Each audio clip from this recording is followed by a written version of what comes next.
Just another Thursday night at Kingsley Cinema. Thursday nights were when the cinema showed the release of a new movie, so it was always the most popular night of the week. Jared was used to working the Thursday night shifts, but usually he was the second person out, and one person stayed to close up after the premiere. But tonight, Jared had agreed to switch shifts with another employee for some extra cash, and he was the closing employee. As one of the starting football players for his college, he thought that working at a movie theater was a great way to pick up some chicks and make extra money on the weekend. And yet, one 5-hour shift a week seemed to always irritate him, and he was not looking forward to the premiere of Sinister Secrets. Everybody was talking about the new horror movie, and because of the cinema's history, the premiere was going to draw in quite a crowd and quite a bit of attention. Even though it was the 1990s, people were still talking about the gruesome crimes that occurred in Kingsley Cinema in 1961. Ray Kingsley and his wife, Jeanette Kingsley, bought the land that Kingsley Cinema is built on and began building the cinema in 1959. 2 years later, the cinema was finished and had planned a premiere event. That Thursday night of opening the cinema, everything was going smoothly, and Ray had begun playing the movie when Jeanette walked in. They were showing a new scary movie that was all the rage in the 1960s. Jeanette walked in, and she had a knife. She began stabbing people in the movie theater during the premiere, screaming that the cinema was cursed by something dark, something demonic. She had been acting strange ever since she and her husband began building the cinema, but nobody expected that massacre to occur.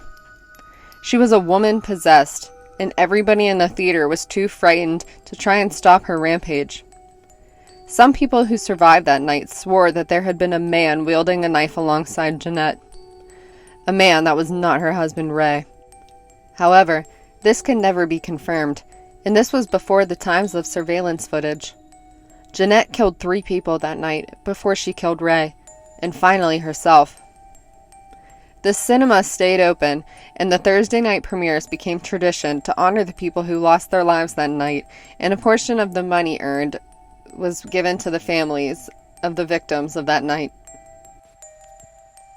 Yet even as the movie premieres continued, there had always been rumors of ghosts at Kingsley Cinema. People would tell the typical stories of power outages, shadowy figures walking around late at night, and some people even said you could catch a glimpse of Jeanette and Ray hanging out in the lobby late at night. People in town didn't take the rumors too seriously, but Jared would get the occasional complaints about odd stuff going on in the theater. He obviously didn't believe in that sort of thing, and assumed it was just pranksters or people feeding into the history of Kingsley. Jared was not looking forward to cleaning up a movie theater filled with spilled popcorn and candy wrappers. But if this extra money would buy him some beer for the weekend and he didn't have to ask his parents for cash each time, then it was worth it to him. By the time the movie started at 10 p.m., Jared was already counting down the minutes to leave. He had 3 different women approach him and say that somebody had started banging on their bathroom stall door when they were using the restroom, and he didn't have an answer for them. Jared apologized, but all 3 women were pretty upset. But Jared wasn't going to offer them anything for free. And he had 2 of the 3 8 p.m. movies start skipping, so he had to rush to restart the films and tame the crowd before they started getting upset. He didn't even want to talk to Todd, the other employee working, about what he might have had to deal with. Todd was supposed to leave at 10:30. Once everyone was settled into the big premiere, and then Jared would take over and be responsible for making sure everyone left and the theater was cleaned up and locked up. But this night was turning into more work than Jared had anticipated, and he was starting to regret taking this shift. Just as the clock hit 10:15 and all the people were beginning to filter into the movie theater, the power flickered 3 times. Usually Jared wouldn't give a rat's ass about the power, but the power thing was kind of odd. It was 3 long flickers, like if somebody had pulled the light switch down for a 1 Mississippi, before pulling the light switch back up, and then back down again for the same count. Jared knew that Todd was inside the theater playing the commercials and movie since all the other theaters had been cleared out.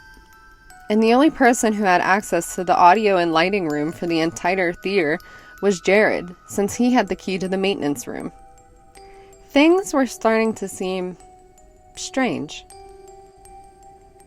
Jared felt slightly paranoid as the clock struck 10:30 and the movie was beginning to start. But after he watched the hand pass 10:45 and then 11 without any incident, he began to think that maybe somebody had just been pranking the theater or some kids were trying to have some Halloween fun. Since all was quiet, Jared assumed that Todd was able to get the movie started without a problem and had left. Jared was glad he didn't have to socialize anymore, and he just wanted to clean up and close up in peace.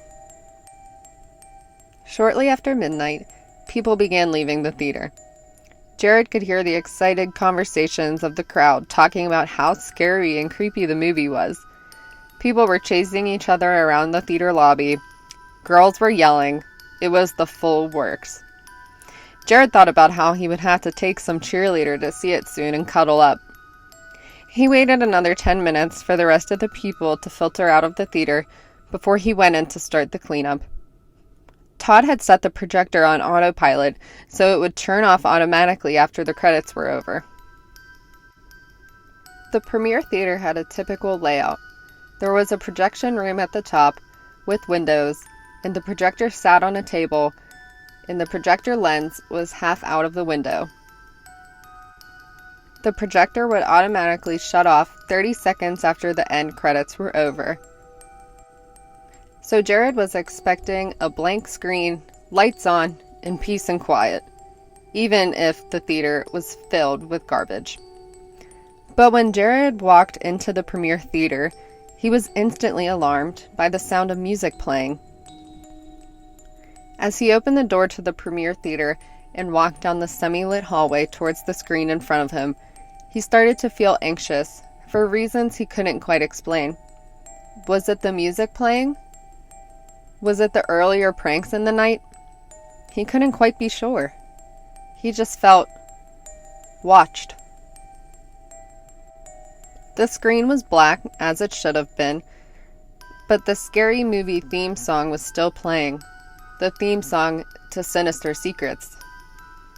Jared sighed heavily, telling himself that it was either an equipment malfunction or somebody was playing a prank on him somewhere. I mean, it was October.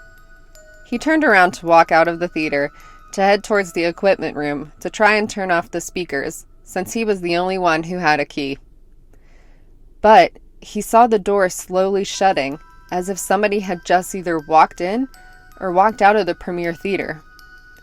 Jared's stomach instantly dropped, but his fear was quickly replaced by anger from the thought of somebody trying to prank him when he was all alone. Jared stormed out of the theater, ready to follow a mischievous teen, but when he stepped out of the door into the lobby, he didn't see anybody.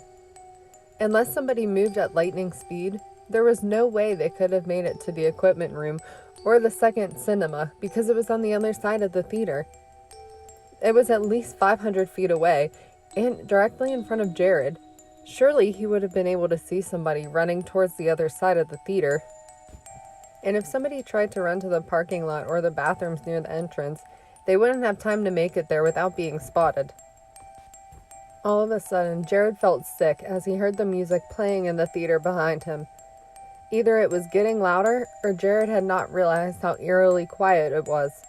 He was pulled back to reality, and he returned to his mission of turning off the speakers in the equipment room. But as he started walking towards the other end of the theater lobby, he felt anxious, thinking of the door shutting behind him. Had he imagined it? Was there a draft in the building? Maybe somebody left a door cracked on their way out and it had just shut. Maybe Todd didn't shut the door all the way. He tried to dull his mind with rational thoughts until he was done figuring out the speaker situation and turning off the music. When he got to the equipment room, he didn't see anything out of the ordinary. He decided to unplug the sound system to make sure it was really turned off. As Jared turned around to head back to the main theater to clean up and make sure everything else was under control, he felt a deep sense of dread. Even though he had come up with explanations for what had happened so far, he still couldn't shake the uneasy feeling he had as he walked back to the main cinema. The walk felt like a mile, but he made it back unscathed. When Jared entered the main cinema again this time, it was dead silent. The screen was black and the lights were on. Everything was as it was supposed to be. Jared exhaled a small sigh of relief. He began his duties cleaning up popcorn and leftover soda cans. Every few minutes, he would look around to make sure he was alone and everything was still normal. So far, so good. After about 10 minutes and 5 aisles of cleaning, Jared heard the door slam shut behind him. He instantly ran down the few flights of stairs and out to the lobby to see who was behind the prank this time. He had a wave of adrenaline, now convinced that a teenage movie buff had lingered after the movie to have some Halloween fun in the theater. As Jared bust through the doors into the lobby again, ready for a fight this time, his heart dropped to the floor. As he had run through the door, he made eye contact with a woman with red eyes running directly towards him with a knife in her hand.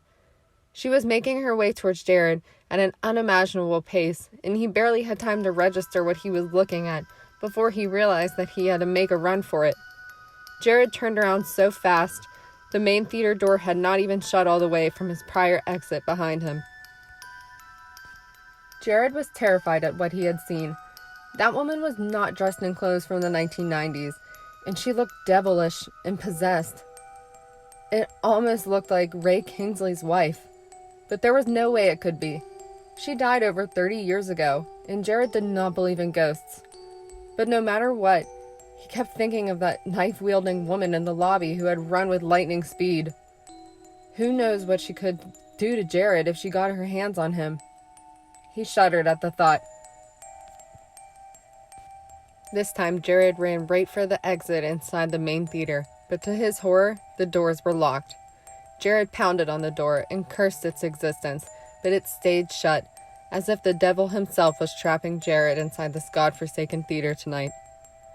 Jared was still pounding on the exit door when he heard the door creak, followed by a whisper.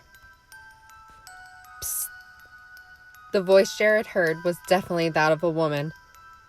Jared was struck with fear he had never known, realizing that the woman in the hallway was most likely the voice he had just heard, and now he didn't have any way out of the theater. Jared whipped around and scanned the semi-clean and dimly lit theater, but he saw nothing behind him. He was suddenly hit with an idea, one which he had to act on if he had any hopes of getting out of this sinister theater. Jared thought that if he ran up the stairs to the top row seats of the cinema and busted out the projector, he could stand on a chair and jump through the tiny window into the projector room, where there was a phone and an emergency exit. Lord forbid the second emergency exit was closed. Jared could use the phone to call for help. At this point, he didn't care if he sounded crazy or like a wimp. He just wanted to get the hell out of that sinister cinema. Jared made a run for the top aisle of seats, ready to punch through the projector and throw himself through the small window. As Jared got to the top, he pushed the projector inwards with both hands as hard as he could to try and make it fall backwards out the window, but it was stuck and wouldn't budge. He whipped his head around to make sure he was still alone. So far, so good. He pushed the projector out of the window after some struggling and heard it crash to the ground. He would worry about the cost of that later. He started to stand up on the seat to try and squeeze through the small window when he heard another psst. This time, the whisper was so close to Jared that he felt his arm hairs instantly stand up. With all of his courage, Jared slowly turned around to see what was behind him. The woman with the knife was crawling up the stairs towards the top aisle, inches away from Jared. In shock, Jared lost his footing on the seat and slipped, falling face forward towards the step and directly towards the woman. But as Jared began to tumble down the stairs, he had the fleeting realization that he had fallen through the woman instead of into her or on top of her. The realization left him as quickly as it came and was replaced with darkness. When Jared came to, he realized that his neck was snapped and he was quickly fading away. He barely had any consciousness left in him when he heard the theater door open and saw two college girls walk in. Although he was confused by the two beautiful and familiar faces in front of him, he was struck with hope. Hope that what he just experienced was some sort of cruel ploy for revenge or a sick joke. And yet, even in those final dying moments, Jared subconsciously knew that the things he had just witnessed and experienced were otherworldly, supernatural, demonic even. Jared died in that cinema, clinging on to that little hope that he had left. Christy watched the life leave Jared's eyes and then took a step backwards. She didn't want to be here any longer than necessary. She had watched her fair share of forensic files, and she knew the longer her and Gabby remained on the scene, the more possible it was for them to leave evidence. Even though Christy worked at the cinema on different nights than Jared, she was not going to take any chances when it came to leaving evidence. "How did the power get turned back on?" Gabby asked timidly. "I don't know. Maybe it was an automatic restart or something. It doesn't matter, nobody else is here. We checked 3 times, Christy replied. "But why is he so beat up? We didn't even do anything except scare him. I'm assuming he broke his neck falling from somewhere," Gabby whispered as if she was close to tears. Things had gotten weird since Christy and Gabby became close in college. Christy had always had a crush on Gabby, and the two had developed a close bond. But when Gabby told her the horrible things that Jared had done to her when they were together, something inside Christy had snapped. The two had spent months planning and plotting the perfect murder, and yet tonight, nothing was going as planned. Christy couldn't explain the power outage because she had worked at Kingsley Cinema for over a year and had never experienced electrical issues. Christy also couldn't explain the injuries to Jared's wrists and ankles. Yeah, it helped her story that a psycho wanted to recreate some sort of twisted movie fantasy scene, and it couldn't have possibly been 2 college girls. But what had really caused those injuries? Could a human really just rip through jeans and flesh so cleanly like they were looking at? It had only taken them a minute or two to reach Jared after they heard the loud crash, which Christy assumed was Jared's deathly fall. Could something have cut him in that short time after he fell? It was then that Christy realized that Gabby's hand was shaking, and that she was holding on to Christy's arm for dear life. "Come on, Gabs, let's get out of here. We shouldn't stay here any longer than necessary," Christy said. "Besides, we have a movie to catch across town." Christy pulled Gabby close and gave her a quick kiss, trying to ease the mood. Yeah, whatever you say, girl." "That's girlfriend to you now." Christy winked and put her arm around Gabby to lead her out of Kingsley Cinema and to go to the parking lot. As she held the door open for Gabby, like the gentleman that she was, she looked back one last time to make sure that they didn't drop anything or leave anything. And she could have sworn that she saw red eyes staring back at her from below a movie seat close to Jared's body. In her shock, she jumped back from the door and let it slam behind her. "Christy, that was so loud," Gabby said. "You were supposed to try and be quiet." "I know, you're right, I'm sorry. I don't know. I didn't mean to slam the door. Let's just get going before anyone notices. My bad." Christy did feel bad about that door slam, but if they booked it, nobody would see them leaving the parking lot. The girls were in luck because nobody was around the dimly lit cinema that night, and they drove off really quickly, trying to put the night behind them and think of their future together. But once they had driven for a couple minutes, Gabby finally had the courage to say what they both were thinking. "Did you see it behind the car when we drove away?" "Yeah, I saw its eyes. Red eyes."